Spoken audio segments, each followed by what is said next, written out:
Sous le pont Mirabeau, l'ouvrage est inspecté. Depuis lundi dernier, un drôle d'engin parcourt en longueur le pont. Ne cherchez pas le conducteur, il est entre Ciel et Loire. Freddy est conducteur de nacelle en déport négatif, c'est une spécialité.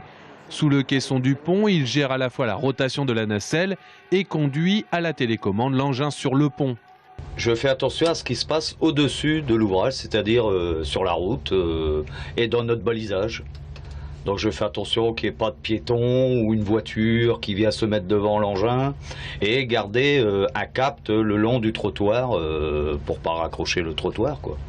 Cette année, le pont Mirabeau est ausculté, diagnostiqué et il est plutôt en bon état général. Ça va être l'état des bétons, voir s'il y a des éclats, des aciers qui apparaissent, l'assainissement, on va faire la totalité, les équipements, les candélabres, voir s'ils tiennent bien. Les garde-corps, voir s'il n'y a pas de problème particulier, des mises aux normes à faire ou des choses comme ça. Particularité du pont Mirabeau, c'est qu'il est composé de 5 ouvrages. 3 composent sa longueur, plus les 2 accès côté nord. Le corps du pont est composé d'un caisson en dessous afin de pouvoir l'inspecter. Sauf qu'à l'année, ce sont surtout des pigeons qui ont élu domicile. Les pigeons sont ravis d'aller là-dedans. En fait, il y a des trous au droit de chaque pile qui permettent à la construction d'accéder. Donc à l'intérieur en fait de la partie caisson, vous pouvez marcher à pied. Donc il y a des accès à chaque extrémité.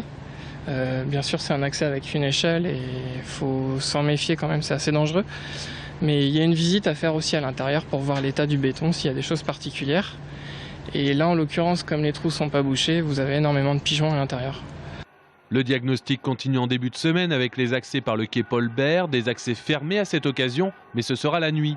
Prochaine visite diagnostique d'ici 5 ans.